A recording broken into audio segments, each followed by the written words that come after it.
ભુજ ખાતે તારાચંદ જગસી છેડાની જન્મજયંતિ નિમિત્તે એક વિશેષ આયુર્વેદિક કેમ્પનું આયોજન કરવામાં આવ્યું હતું, જેમાં જાણીતા વૈદ્યાચાર્ય પ્રતિક પંડ્યાએ ખાસ હાજર રહી અને દર્દીઓને તપાસી સારવાર આપવામાં આવી હતી.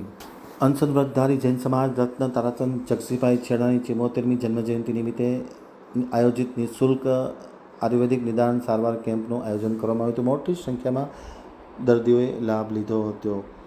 કવિઓ જૈન મહાજન ભુજ સંચાલિત Ratansinh Tokarsi Vora medical checkup centre Bhuj ખાતે અનશનવ્રતધારી જૈન સમાજના રત્ન તારાચંદભાઈ જગસીભાઈ છેડાની 74મી જન્મજયંતિ નિમિત્તે આયુર્વેદિક કેમ્પનું નિઃશુલ્ક આયોજન કરવામાં આવ્યું હતું. આ પ્રસંગે યોજાયેલા કાર્યક્રમમાં જીગર તારાચંદભાઈ છેડા, વૈદ્ય ડૉક્ટર પ્રતિક પંડ્યા, વિશ્વ હિન્દુ પરિષદના ડૉક્ટર કૃષ્ણકાંત પંડ્યા, વિશ્વ હિન્દુ પરિષદ ભુજ શહેરના મંત્રી જયેશ કોઠારી, સામાજિક આગેવાન શૈલેષ સોની, દેવજીભાઈ મહેશ્વરી સહિતની ઉપસ્થિતિમાં દીપ પ્રાગટ્ય કરી કેમ્પ ખુલ્લો મૂકવામાં આવ્યો હતો. આ પ્રસંગે ધારાસભ્ય કેશુભાઈ પટેલે પોતાના પ્રાસંગિક પ્રવચનમાં આ સુંદર પ્રવૃત્તિ બદલ આયોજકોને અભિનંદન આપ્યા હતા. જીગર છેડાએ પોતાના પ્રાસંગિક પ્રવચનમાં તેમના પિતાશ્રીએ કરેલ સેવાકીય પ્રવૃત્તિને આગળ ધપાવવાની નેમ વ્યક્ત કરી હતી. વૈદ્ય ડૉક્ટર પ્રતિક પંડ્યાએ આયુર્વેદિક વસ્તુ શું છે તેની વિશેષ જાણકારી આપવામાં આવી હતી. મોટી સંખ્યામાં કેમ્પમાં લોકોએ લાભ લીધો હતો. આ પ્રસંગે મહિલા આગેવાન હંસાબેન તારાચંદભાઈ છેડા, સામાજિક આગેવાન જયેન્દ્ર ભાટિયા, નીતિન પંડ્યા ખાસ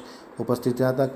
કેમ્પને સફળ બનાવવા માટે કવિઓના જનરલ મેનેજર અંકિત ગાલા, હર્નિશભાઈ મહેતા, અશ્વિની આયુર્વેદના અજયભાઈ ચારણ, સુનિલ મહેશ્વરી, નરેશ મહેશ્વરી વગેરે જહેમત ઉઠાવી હતી.